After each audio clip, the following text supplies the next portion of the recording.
So magandang araw po sa inyong lahat. Ang topic natin for today, that is equation of generated EMF in DC generators. So ito yung equation natin. We have EG is equal to P N Z phi divided by 60A multiply that by the 10 raised to the 8th power. Ang unit natin dyan is all about volts. Ngayon, EG stands for the generated voltage or generated EMF. Ngayon, yung P, we have the total number of poles which is in pairs. Ibig sabihin, we have an even number of poles.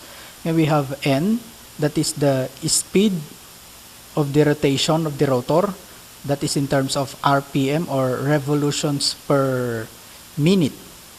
Ngayon, we have the Z, that is the total number of armature conductors. We have the phi, that stands for the flux per pole in Maxwell's. And we have here the A, that stands for the number of parallel paths. Ngayon, kung ang ating flux per pole is in terms of Maxwell's, we're going to use this equation. So, meron tayo doon times 10 raised to the negative 8th power. Ngayon naman, kung ang flux per pole natin is given in terms of Weber, ito ang gagamitin nating formula. So, matatanggal na yung times 10 raised to the negative 8th power. Still, ang unit nito is in volts. Kasi ganito yan, yung 1 Weber, that is equivalent to 10 raised to the 8th, positive po ito, positive 8th power Maxwell's. Kaya 10 raised to 8, multiply that by 10 raised to negative 8, magka-cancel out yon. So, ito yung magiging equation natin. Explain lang natin ano ba ang relationship ng mga iba't ibang parameters dito doon sa generated voltage. So, unahin natin yung relationship ng number of poles. Ngayon, ang EG, that is directly proportional yung relationship ng number of poles doon sa generated EMF. Ibig sabihin lang nito, kung mas madaming number of poles, mas mataas ang pwedeng ma-generate na voltage. So, ganun din dun sa speed ng rotation ng rotor. Kung mas mabilis, okay, because again, it is directly proportional yung relationship ng speed doon sa generated EMF. Ngayon, kung mas mabilis ang rotation ng rotor, mas mataas din ang value ng generated voltage. It is the same with the number of armature conductors and the flux per pole. So, yung number of armature conductors, that is still directly proportional doon sa generated voltage. And also, yung ating flux per pole. Ngunit pagdating natin dito sa parallel paths, iba naman dahil inversely proportional ang relationship nilang dalawa. Ngayon, habang dumadami ang parallel paths, bumababa naman ang generated EMF niyan. Ngayon, kung mas mababa naman ang number ng armature parallel paths, ibig sabihin noon, so mas madaming generated EMF. Ngunit mamaya pag-usapan natin yung mas detalyadong relationship ng mga ito. So, balikan natin ang number of poles. Again, ito ay dapat in pairs. May north and south poles. So, even numbers tayo dito palagi. May relationship ang poles sa strength ng magnetic flux. So, ngayon, yung number of poles and at the same time, or yung poles natin, may relationship siya doon sa magnetic flux dahil ang poles ang nagpuproduce ng magnetic flux. May mga installations na 2 poles lamang Kaya nakadepende ang lakas na napuproduce ng mga poles na flux sa property ng magnetic poles. If according to computation, sapat na ang flux na naibibigay ng dalawang poles to produce the desired generated voltage, then ito na ang design. Meron namang mga generators na kailangan ng mas madaming number of poles in order to get the desired value of generated voltage. Ang number of poles ay may relationship din doon sa speed ng rotor. May mga generators na 2 poles lamang, ngunit dahil nako-compensate ng speed nito, kahit na 2 poles lamang, nakukuha or na-attain pa rin ang desired voltage. Ngunit kung ang speed naman ay hindi gaanong kabilisan sa design ng generator, kailangang mas madami yung number of poles. Ang speed, again, this is in terms of revolutions per minute or RPM. So, ngayon, yung sa formula natin, meron tayong 60. This is to convert the minutes into seconds. So, like dito, yung RPM, we have revolutions per minute. So, multiply natin ito, 1 minute, divide that by 60 second. So, magka-cancel out yung minutes dito. So, ang mga maiiwan na lang is revolutions per second. Dahil yun yung basihan natin dun sa generation ng EMF. Ngayon, example sa isang wind power, no, balikan lang natin dun sa about sa relationship ng number of poles doon sa speed. Example sa isang wind power, if based on the study, nakita nilang mabilis at malakas ang speed ng rotation ng rotor galing sa speed ng hangin, therefore pwede silang gumamit ng lower number of poles based on the computation syempre. Kung according naman sa pag-aaral nila ay medyo mabagal ang speed ng hangin, ngunit pwede itong magamit to harvest electricity, magdi-design sila ngayon ng generator na mas madaming number of poles. Kung sa mini hydro naman, sa pagdi-design ng dam, pinag-aaralan ang taas ng dam upang makapag-produce ito ng tamang pressure para sa generator upang makuha nito ang rated speed ng generator. Like for example, we have here a dam. Tapos, maglalagay tayo dito ng penstock. Ito yung dadaanan ngayon ng ating tubig papunta doon sa rotor ng isang generator. Ngayon, pinag-uusapan natin dito yung height ng dam na mag-iipon ng tubig. Nang sa ganon, dahil alam natin with respect to the pressure and the height, habang mas tumataas ang level ng ating tubig, ngayon yung maibibigay niya dito sa baba, mas mataas yung pressure. Ngayon kung bumababa yung ating tubig, so yung pressure niya papunta dito na magpapaikot doon sa rotor ng generator, so babagal din yan. Ngayon, tinitignan nilang maigi na dapat yung height ng dam ay sapat para makapag-produce siya ng maayos na speed para doon sa ating rotor. Ngayon, i-design nila itong generator para maging maayos yung pag-generate ng voltage. Ngunit, hindi lang ang poles, flux at speed ang tinitignan. Nandyan din yung number of conductors. So, itong Z. Habang mas madaming conductors, mas madaming makakat na magnetic lines upang mag-generate ng voltage. Pwede sa isang coil ay may ilang elements ito. So like for example, isa itong coil, ngunit merong ilang number of coils na nakapaloob sa kanya. Sa isang slot ng armature core, pwedeng maglaman din ito ng ilang conductors depende dun sa design. Like for example, yung isang slot pwedeng maglaman lang siya ng isa. Ibang design, pwede namang dalawang conductors doon sa isang slot or pwede namang 12 conductors ang nakapaloob doon sa isang slot. So nakadepende yon doon sa design. Ang mga coils ay nakakonect in series with each other. Dahil according to series circuits, ang total voltage ay makukuha sa total sum ng lahat ng mga conductors connected into series. So, bawat coil na nakapaloob doon sa alternator, nakaseries silang lahat.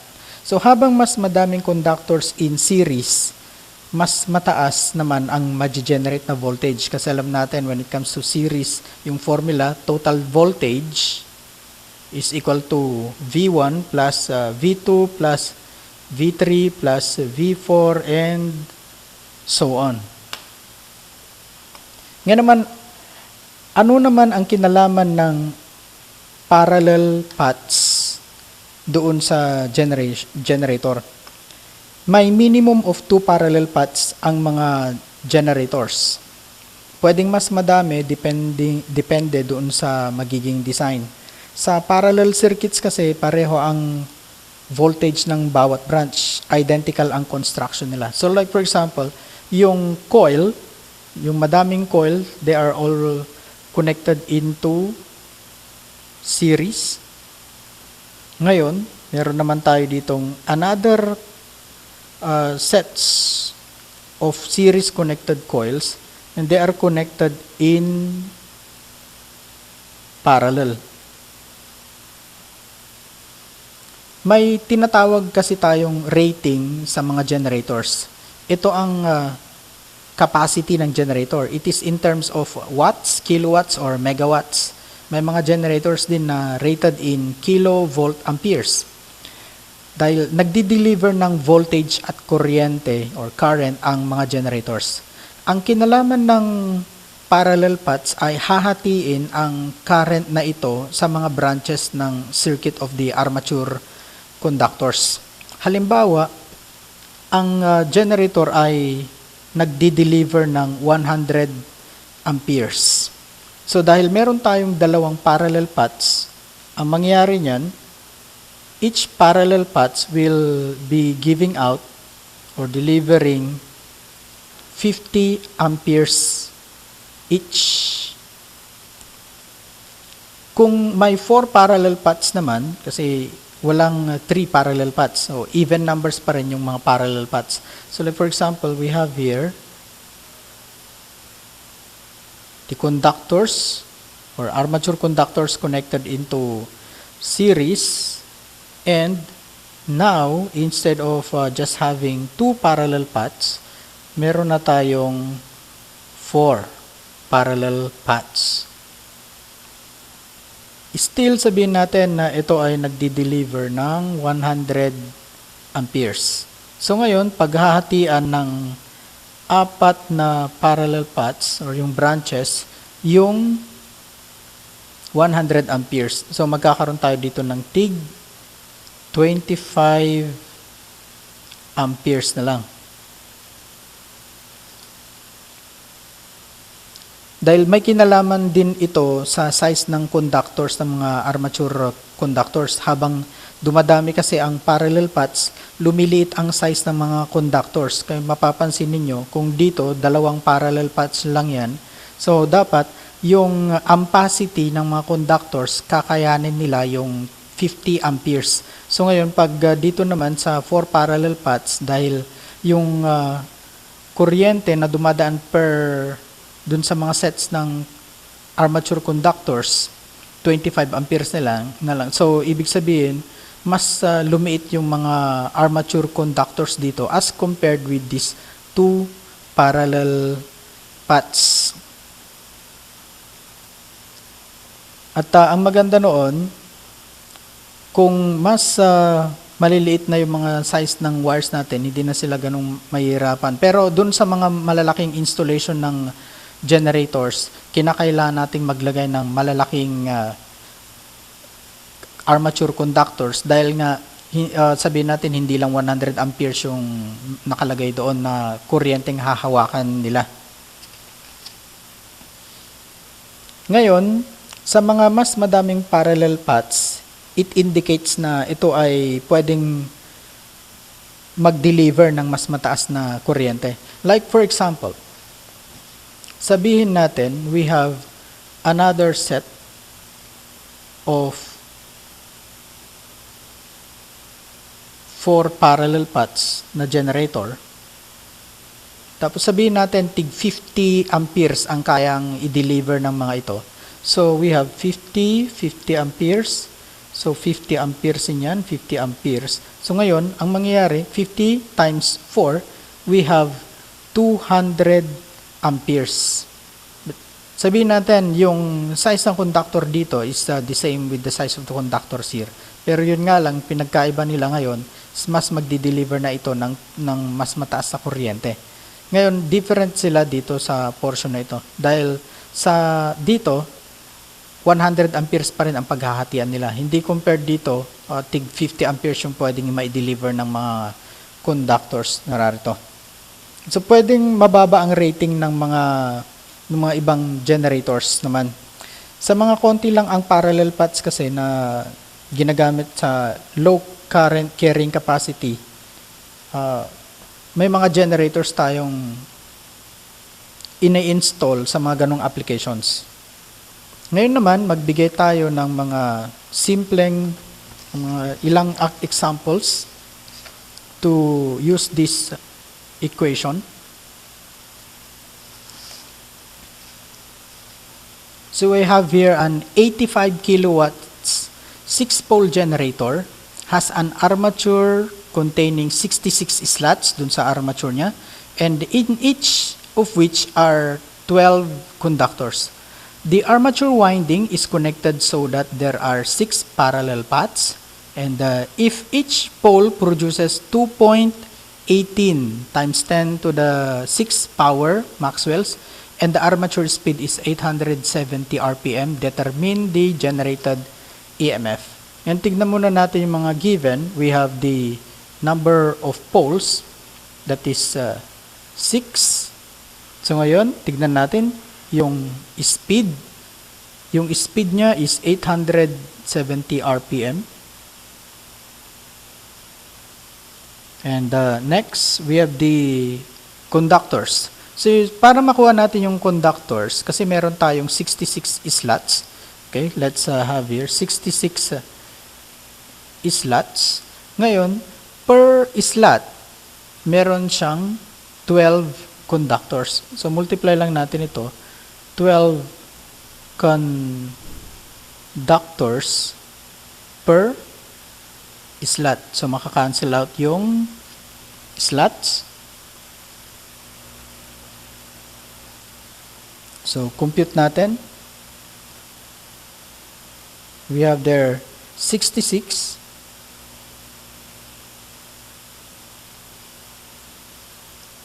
multiply that by 12, so we have 792 conductors.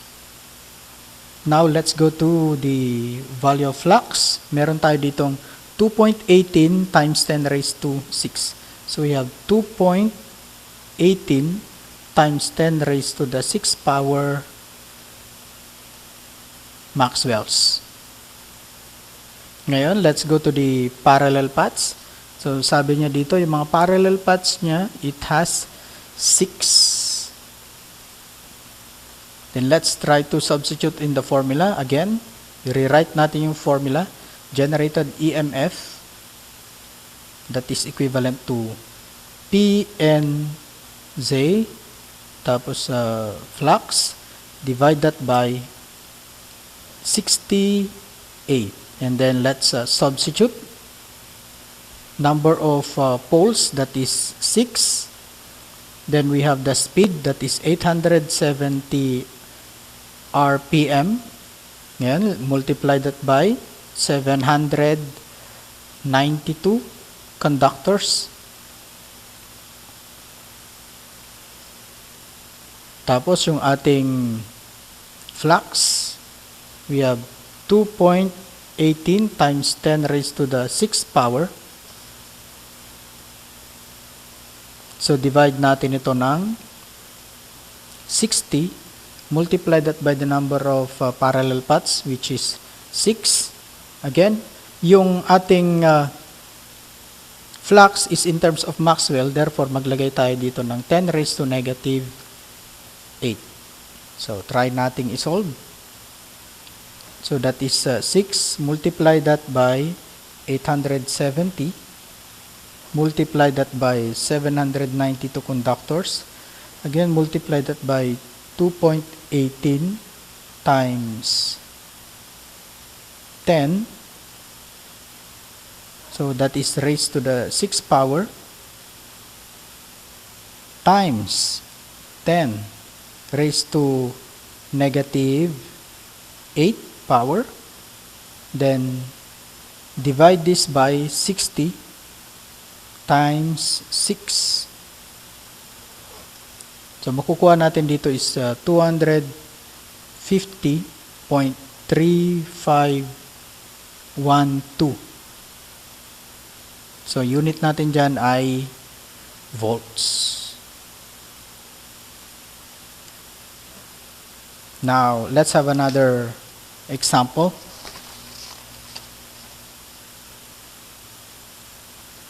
Again, that is a 100 kilowatt 8-pole DC generator has an armature containing 50 slots, in each of which are 10 conductors. The armature winding is connected so that there are 2 parallel paths.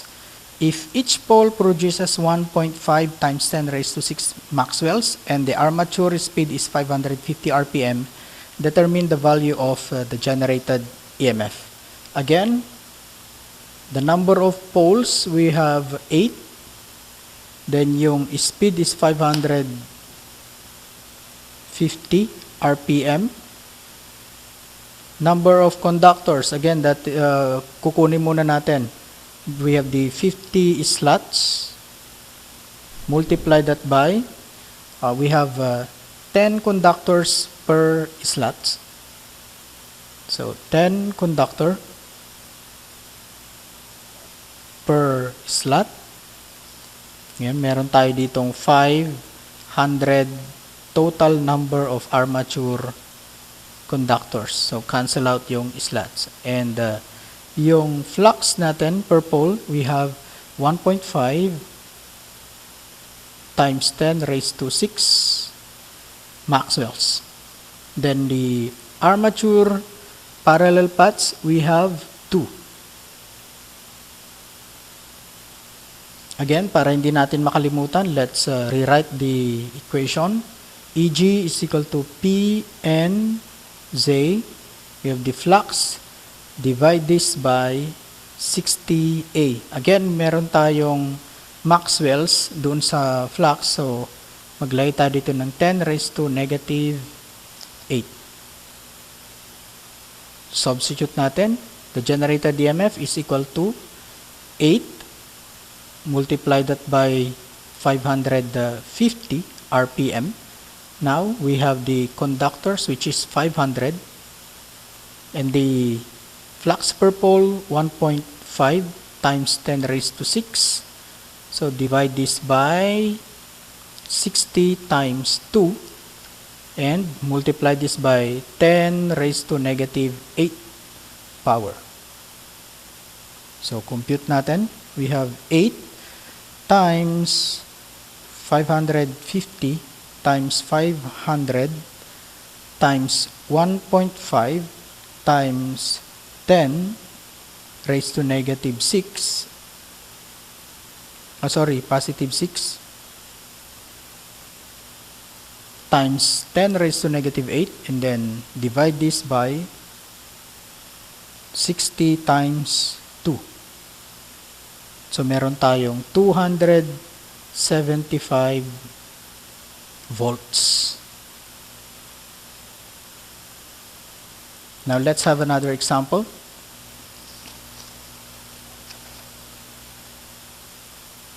Okay. sa problem na ito, meron tayong how many armature conductors are there in a generator given the following informations. So yung flux per pole, we have 2.73 times 10 raised to 6 Maxwells. We have here, the number of poles is 2, RPM or speed is 1,200.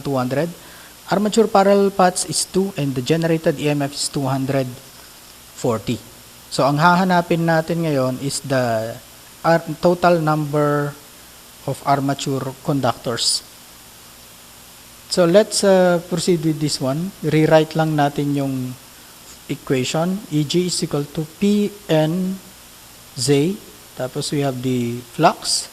Divide this by 60A. Again, meron tayong Maxwells doon sa flux. Therefore, times 10 raised to the negative 8. So ang gagawin natin dito, dahil ang hahanapin natin is the number of conductors. So magko-cross multiply tayo. Ngayon, mangyayari dyan, yung ibang kasama niya dito, pupunta dito sa baba. Tapos si EG, magiging kasama niya si 60 and A. Okay, let's have EG, multiply this by 60 times multiply that by the armature parallel paths. So, divide lang natin dito ng maiiwan yung armature conductor. So, Pn and the flux. Pn and then the flux. Tapos, ito, times 10 raised to negative 8, pupunta dito sa baba. So, times 10 raised to negative 8. So, ito na po yung magiging equation natin, which is being derived from the generated voltage equation. So let us substitute EG, that is 240 volts. Multiply this by 60 and multiply that by, we have armature parallel paths is 2. Then let us divide this by, the number of poles is 2. Now the speed is 1,200 RPM. Then we have the flux per pole is 2.73 times 10 raised to 6 power. Yan, maglalagay tayo dito ng times 10 raised to negative 8. So let us solve. We have 240, multiply that by 60, multiply that by 2. So divide natin ito ng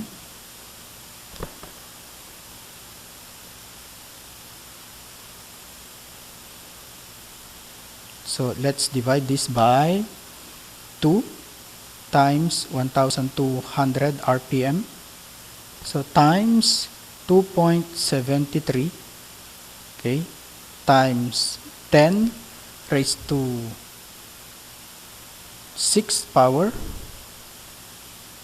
and times 10 raised to negative 8 power. So makukuha natin dito ngayon is 439.56 conductors. Ngayon, ito po pwede natin siyang i-round into 440 armature conductors. Dahil mas madaling i-wind or i-wound ito compared with the 439.56. Now, let's have another example. Ngayon, determine the value of the generated EMF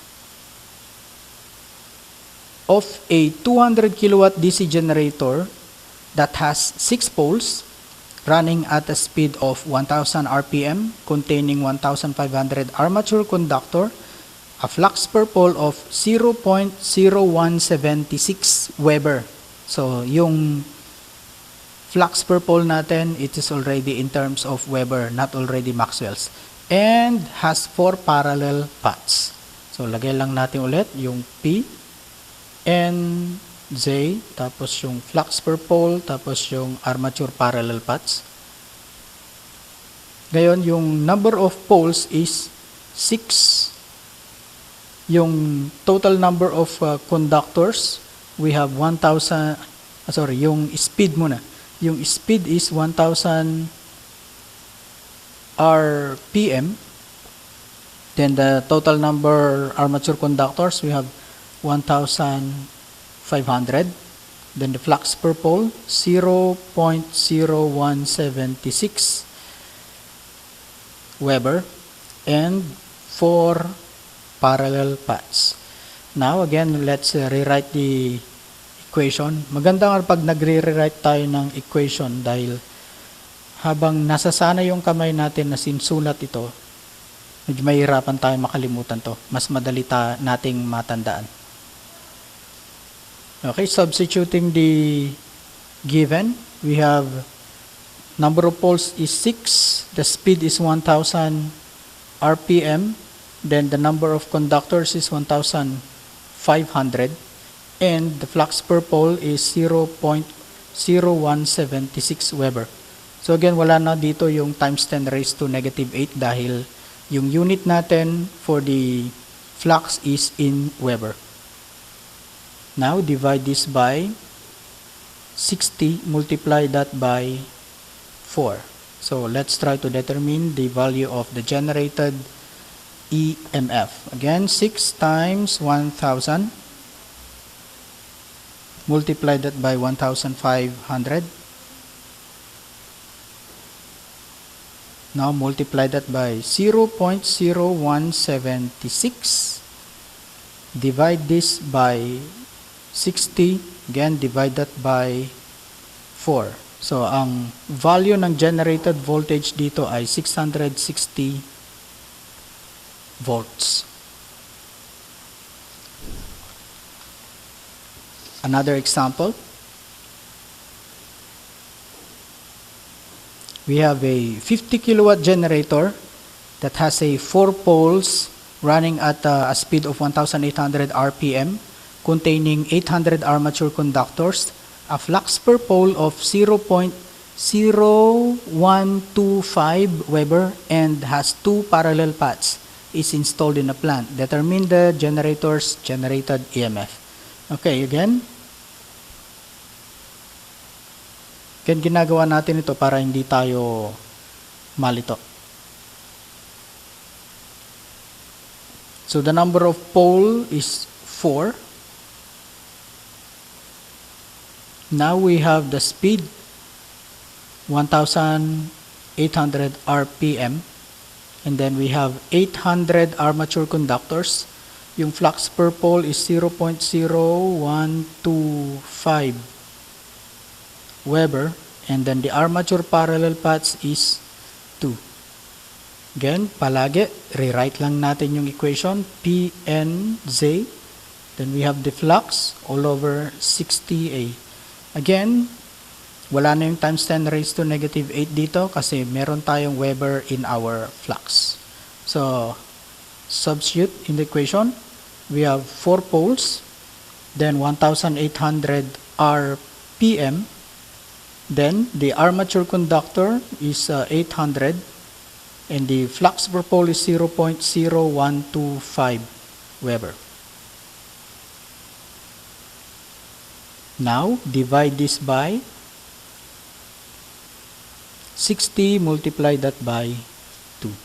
So, EG is equal to, so we have 4 times 1,800 times 800, so times 0.0125, then divide this by 60, divide that by 2.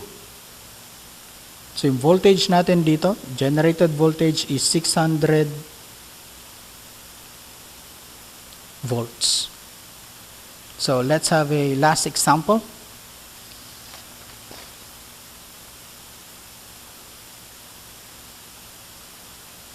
Again, a generator generates 520, okay, 20 has 2,000 armature conductors, a flux per pole of 0.013 Weber, is a speed of 1,200 RPM, and the armature has 4 parallel paths.